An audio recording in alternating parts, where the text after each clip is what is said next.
My parents said, "You'll never be our daughter again," and handed my entire future to my sister. They didn't expect me to become the one person they'd one day desperately need. My parents once stood in a room full of our entire extended family and told me I would never be their daughter again.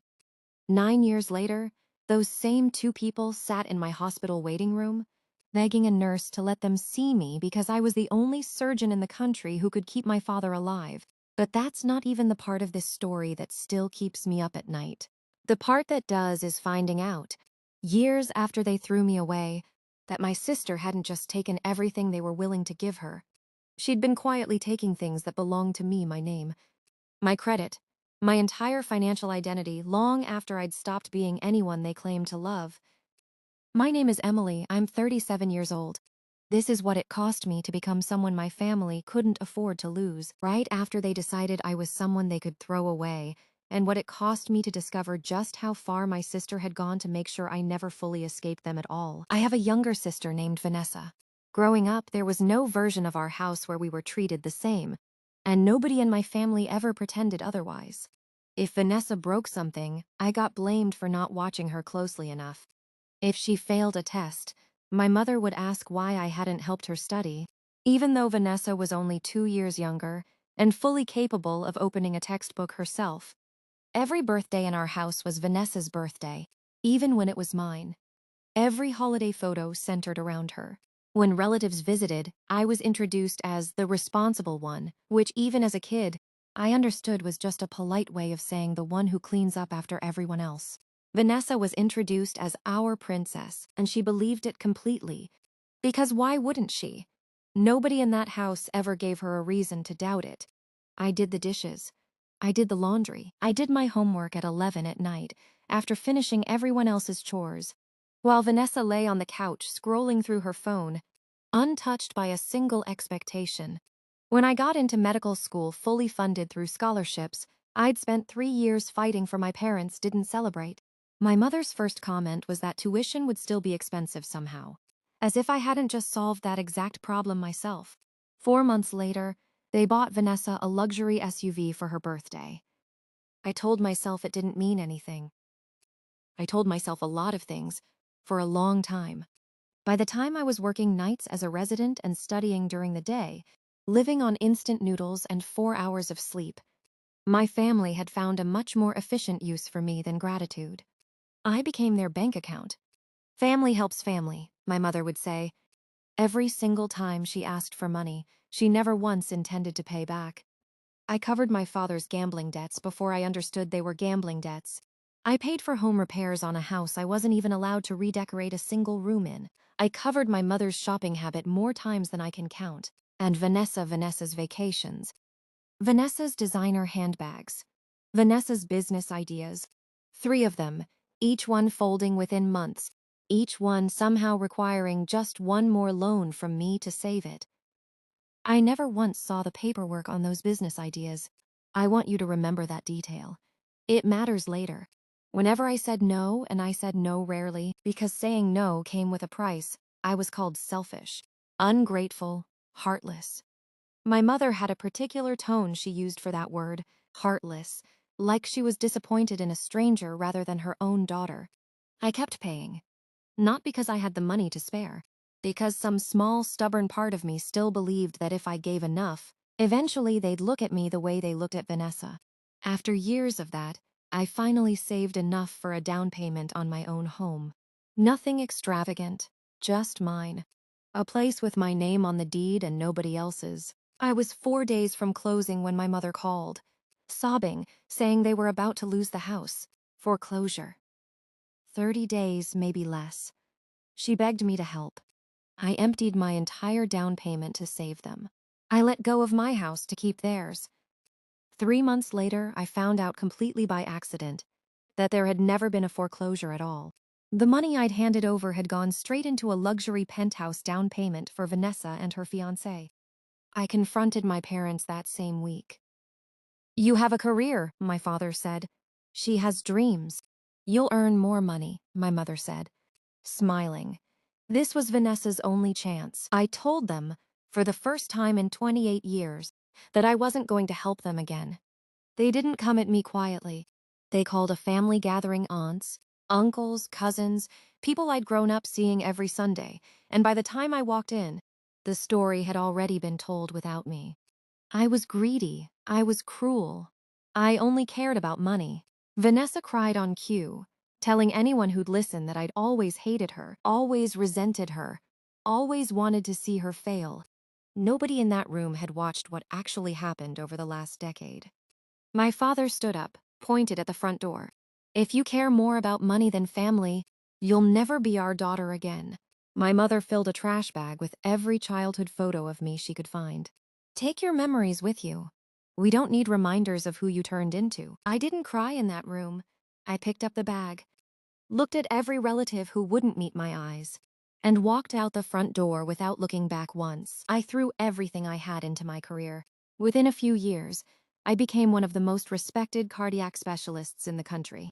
I opened one clinic, then a second, then a small chain of private cardiac practices across 3 states. I invested carefully, patiently. I built a life that had never once depended on anyone else's permission to exist. And somewhere in the middle of building it, I found the first real friendship of my adult life. Her name was Rachel. She started as my clinic's practice manager and became, over 5 or 6 years, the person I trusted more than anyone else on earth. She knew things about me nobody else did: how much I'd actually saved, how the second home purchase had gone, even the private details of a relationship that ended badly 2 years in. She was at my side through every expansion, every hard week, every late night, closing out the books. I thought for a long time that Rachel was the proof that I could build real trust from scratch, with someone who owed my family nothing. I was wrong about that too. It happened by accident, the way these things usually do.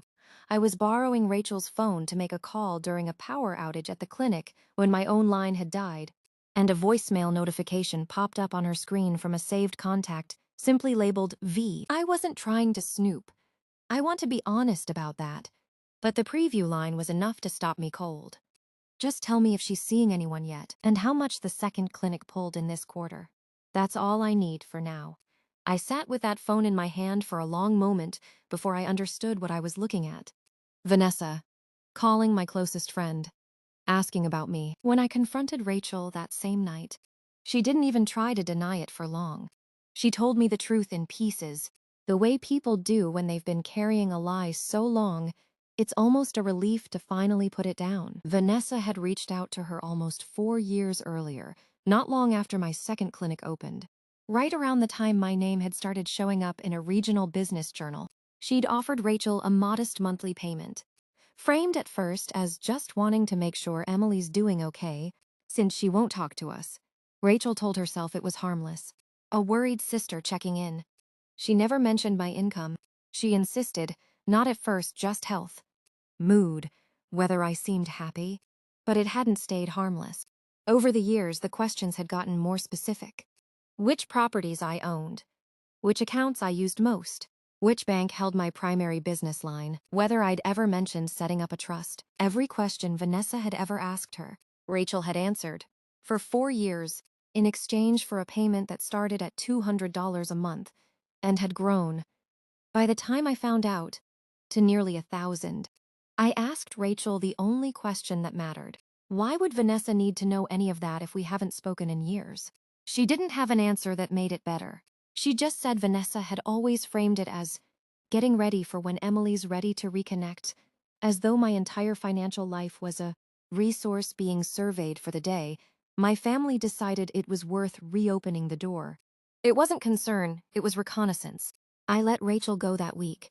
Not out of cruelty, I understood, in a strange way, how someone gets pulled slowly into something like that, payment by payment, until the exit costs more than they can afford to pay.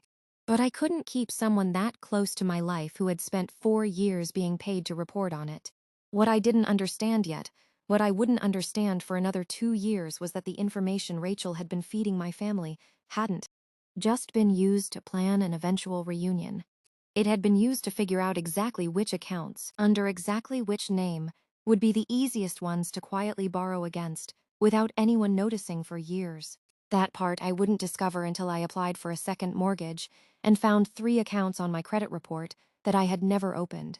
My mortgage application came back with a problem. My credit report showed 3 accounts I had never opened: 2 credit cards, 1 personal loan, taken out 4 years earlier, for just under $30,000, with a payment history that had gone delinquent almost immediately after the money was withdrawn. All 3 were in my name. All 3 were mailed to an address I hadn't lived at in over a decade. My parents' address. 4 years earlier, almost exactly when Rachel said the payments from Vanessa had started. I didn't confront anyone right away. I'd learned by then exactly what happened when I confronted my family without proof in hand first.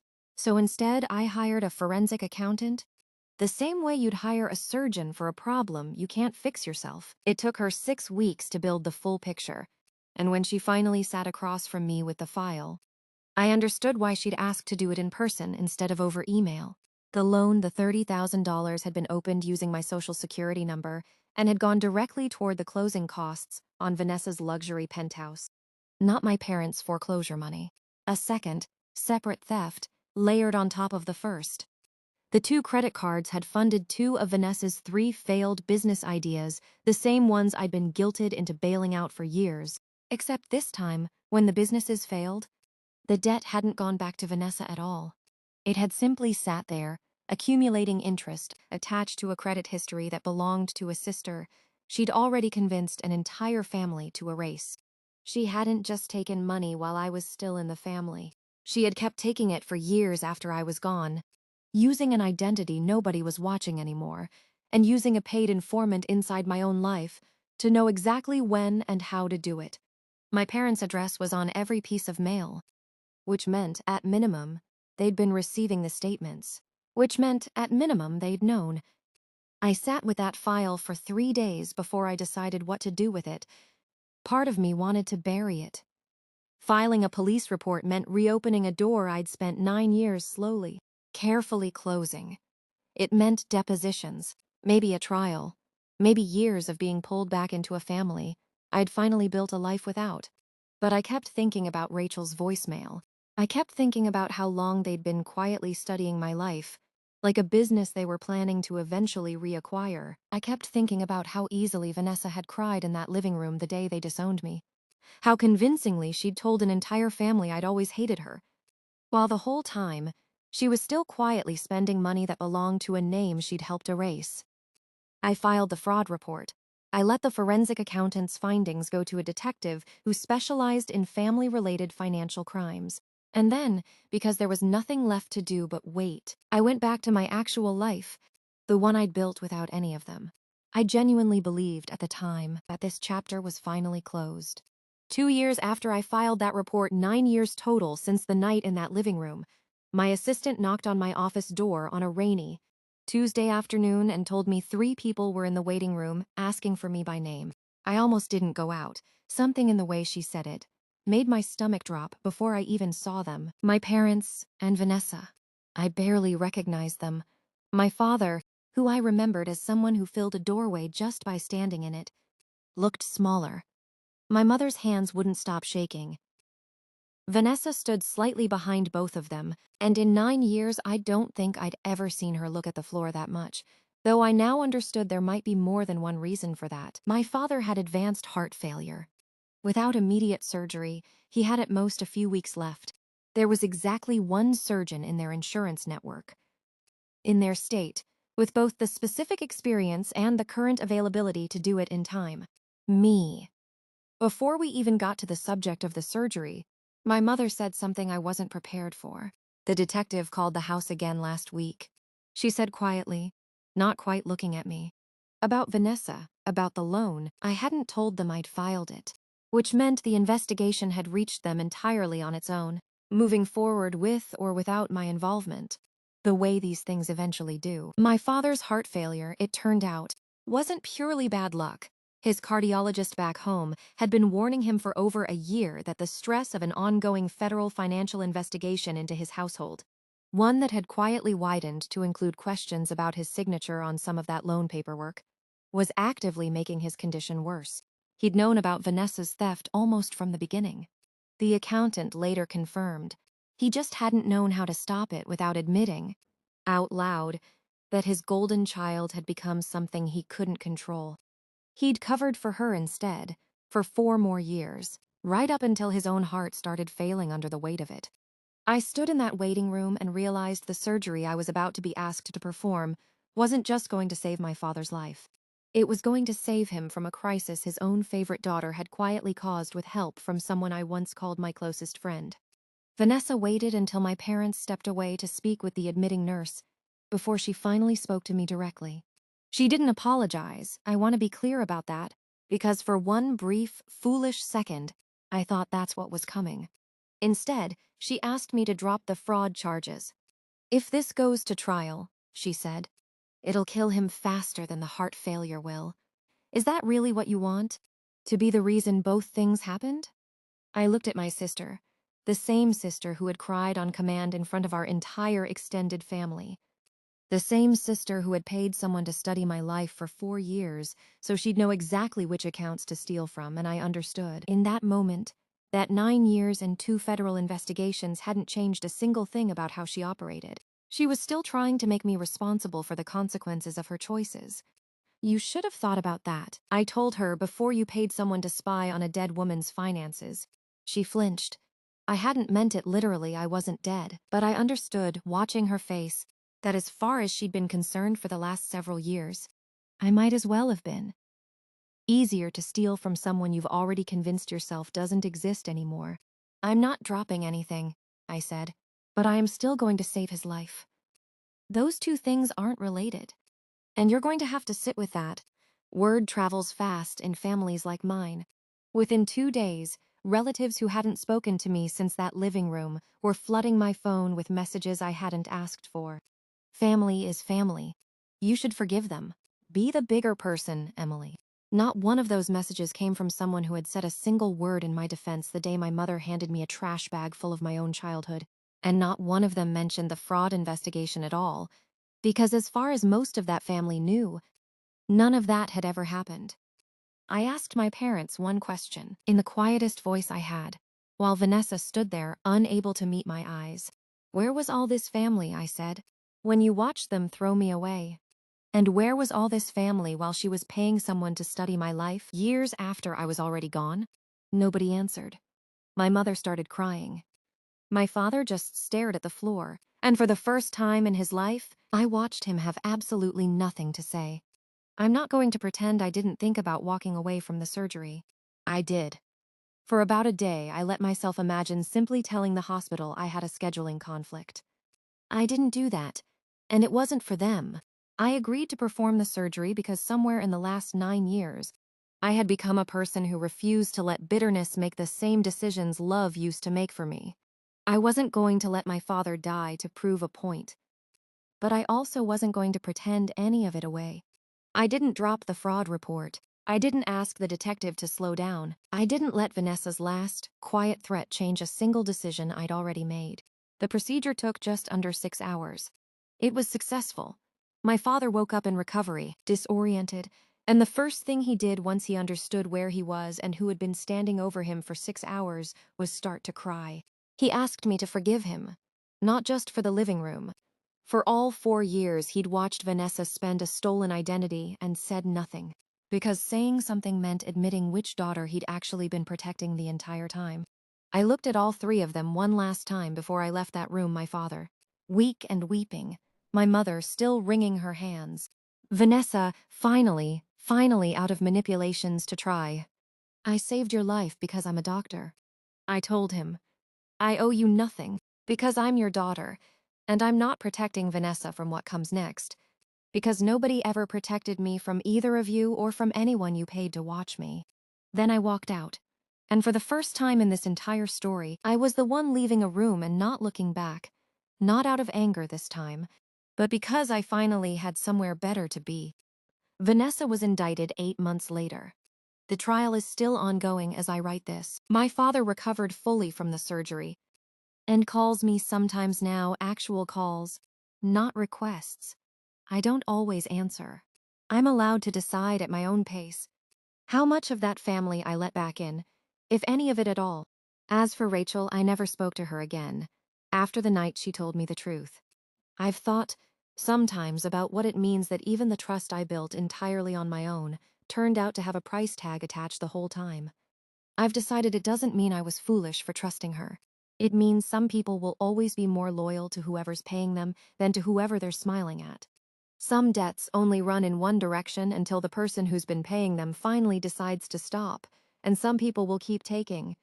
Quietly, long after you've already walked away, unless someone finally makes them stop for good. I made them stop. That part, at least, I don't regret at all.